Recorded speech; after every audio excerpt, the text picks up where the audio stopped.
Hello, happy Wednesday, everyone. Welcome back to my health journey. I have some information to share today that I came across over the weekend, and then I want to share some more of my thoughts and how I'm processing all this information. And again, I would love to hear from all of you. I know people are watching, I can see, but I don't have any comments that I can see. So if you want to leave a comment, please, I would appreciate that. Just let me know, hey, I watched it. And if you have thoughts, you have questions, I also want to encourage you to share information that you're finding, whether it's studies or just information that you're hearing along the way. That would be fantastic. And then again, we can kind of have conversation. You know, I can respond in my next video to the comments that you make. So please feel free. All right. So this past weekend, I came across some information. I'm going to link the video specifically. There were a couple of videos, but I'll link the main video that I watched and heard this information. It was an interview of Dr. Anthony Chaffee, I think that's how you say his last name. And he's been on a carnivore diet for 10 years. He's currently an intern studying to be a neurosurgeon. All right, so he's probably in his 30s, I'm gonna guess. So anyway, he claims that throughout his studies here, he's been learning that all plants have carcinogens. Now, if you're not familiar with that term, a carcinogen is any substance that promotes the formation of cancer. I had heard this term years and years ago about meat. When you cook meat at a high temperature, it can develop carcinogens or release carcinogens. But I'd never heard it in regards to plants. Now, he doesn't say whether or not the plants are cooked, whether they're raw, and these are like all vegetables, fruits, whatever. So I have yet to determine how he feels, which way that goes. But he even goes so far as to say that the plants, anything plant-based, so pepper, for instance, seasonings, plant-based, so he doesn't recommend those. Tea, coffee comes from the coffee bean, which is a coffee plant, and yeah. Tea, obviously, tea leaves, tea grows, it's a plant. So he recommends staying far away from those things, which I just don't know, if I'm being honest, I just don't know if I can. I need my coffee and tea. Need might be a little strong, but I really enjoy it. So anyway, that's what he believes. So I did some preliminary research, and I'll get into more about research in a second, but I looked and came across an article on the National Cancer Institute website. And they say this in there: many factors influence whether a person exposed to a carcinogen will develop cancer, including the amount and duration of the exposure and the individual's genetic background. So, and that wasn't the first time I saw that. That was a couple of different times I saw that same type of information. And so what that tells me is just because you're exposed to a carcinogen doesn't mean you're going to develop cancer. So it depends on some genetic markers, how often, how much you're exposed to, and all of that, which, I mean, I don't know how you can determine that, but that's the latest anyway. But again, when we're talking research, these days especially, it's really difficult to know what to believe. Because when you say, I looked at this study and it said this, well, you have to look at a couple of different things when you're talking about the results of a study. Unfortunately, I've learned over the last couple of years especially, you can't take things at face value. You have to question. And there's a few questions you should ask. One is, who is the person performing the study and how are they getting paid? Who's paying them? Okay, is there a conflict of interest there? All right, another one is, what are the controls? What's in the control groups? And then another question I thought of was, what information did they exclude/include to get the results? Because there's been a lot of studies coming out where we've realized, oh, they just excluded this type of information because it didn't fit the result that they were hoping to get. So if they exclude that information, then the results are what they want. And it's just crazy. That's not scientific. That's opinion more than anything. And so it comes down to who has time to fact check the studies. Not everybody has time. I don't even have time to really go into it and then to even know if what I'm finding is truth. So it's very difficult to know what to believe and what not to believe. So here's my 2 cents. So that's the research part of it. Here's my 2 cents.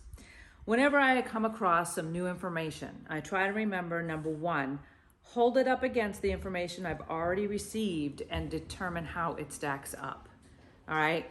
So to say that plants are killing us, because that is what Dr. Anthony said, you know, plants are trying to kill you. I don't know. I don't know if I totally agree with that. And I think it's a bit extreme in comparison to information I've read and heard over the last couple of years. So that's number one.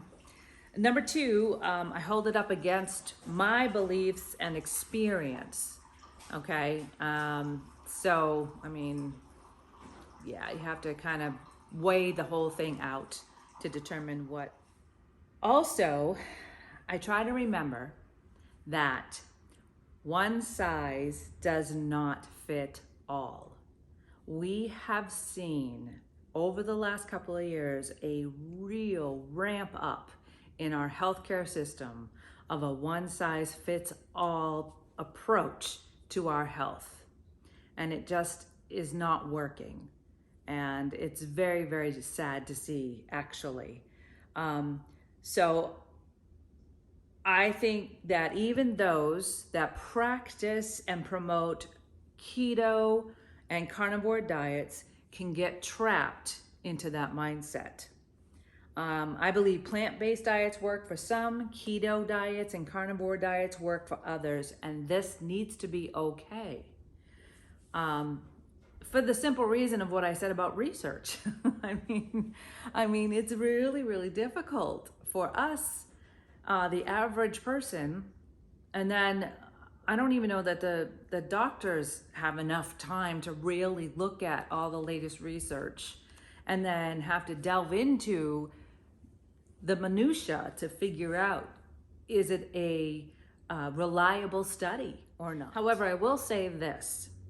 One thing that remains streamlined and throughout is a main vein in everything that I've been hearing, especially with the carnivore diets, keto diets, is that you need to get off the junk. You need to get off processed foods. You need to lower your carbs, if not totally get them out of your diet altogether. That's where you're going to begin to learn how your body responds. And it could change the further down the road you get. So I try to keep my carbs to a zero, close to zero a day as possible. Sometimes I don't, sometimes I'll have a little bit, and I can see the difference in how my body responds to it. So it takes time, I think, to figure it out. And you need to allow yourself time to do that, because unfortunately, there is no one thing that's going to fix everybody. There's just not. And I think that we have to remember that ultimately, bottom line, to just do what we have to do. So let me just also add one last thing. I finally took the time to figure out what organization promotes the standard American diet. It's the USDA, the United States Department of Agriculture.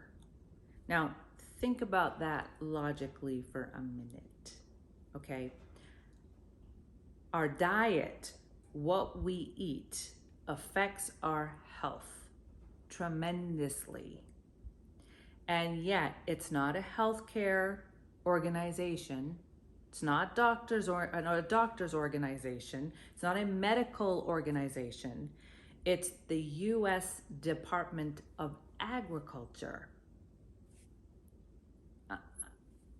I just don't understand why they think that is logical. And it's no wonder why they promote grains, fruits, vegetables, soy, seed oils, all kinds of other things that they put and use as fillers in processed food. And meat is becoming less and less a recommendation. In fact, it's like, I went and looked at it. Did you know there's a MyPlate app you can download on your phone, and you can track your calories. You can put together a meal plan based on the MyPlate diagram that they put out for this diet. So I think that's just doing us a huge disservice. Huge. That diet is not healthy, not at all. It allows you to eat processed food. It even recommends it. I'm just dumbfounded by it. But anyway, do your own research, obviously, again, and do what's right for you. I can tell you that to get off the junk, get off, we all have to determine, right, what is a balance, like what works, what is okay, and what is, okay, no, I can't do that right now, right? Try it for 30 days. Try keto for 30 days, just, protein and veggies. Try that for 30 days. Try not to have carbs, but maybe once a week. Try not to have dessert, maybe once a week. For 30 days. And I guarantee you're going to start to feel some differences in your body. You won't feel as achy. You're not going to feel as tired. Your energy level is going to increase. Those are just some of the things. 30 days isn't a real long time to see long-lasting effects, but you'll start to see some. So that would be my recommendation. But again, that's because of my own experience and what I have been feeling and been successful at.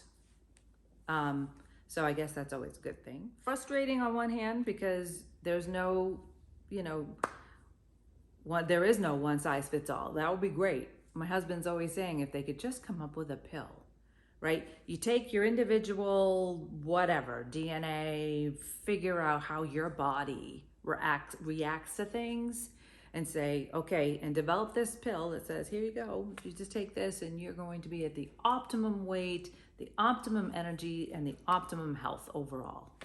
Oh, that would be so much easier. But it doesn't work that way. So we have to take the time. But I think it's worth it. I think it's worth clarity of mind, like I've talked about in the past, having the strength and the energy that we're going to need to do things here. At 53, I shouldn't feel like I'm in my 80s or 70s even.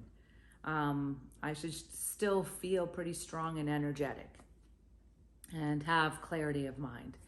And it really does all play together. It really does. I thought of another analogy with research, and I'll close with this. I am someone who believes in God, and I also read the Bible and interpret it for my own life. And so I kind of thought of understanding research the same way I have to try and understand the Bible, right? When I read the Bible, I have to understand the author, not only the author of the Bible, which is God, but the individual authors of the books of the Bible, right? You have to understand them as individuals, their personalities. You have to understand the time in which they were writing, the era, the social setting of the day, which explains why they use some of the analogies that they use when they write. All of this type of history you have to understand when you're interpreting the Bible. And it's very dangerous to take a scripture from here, and then a scripture from here and put those together and then come up with your own interpretation. And that does happen a lot. So that there's a lot of misinterpretation of the Bible because of that. You have to keep the scriptures in the verses in context of the chapter, of the book, and of the entire Bible all together. Research is not much different. Unfortunately, that process is not always followed with the studies. And so that's what you have to determine. Okay? All right. So that's it for today. I hope that you enjoy the rest of your Wednesday. Thanks again for tuning in, and I hope to hear some feedback from you. I would love to know what your thoughts are. Okay? So be strong, be fit, be healthy, be happy, and I'll see you next time.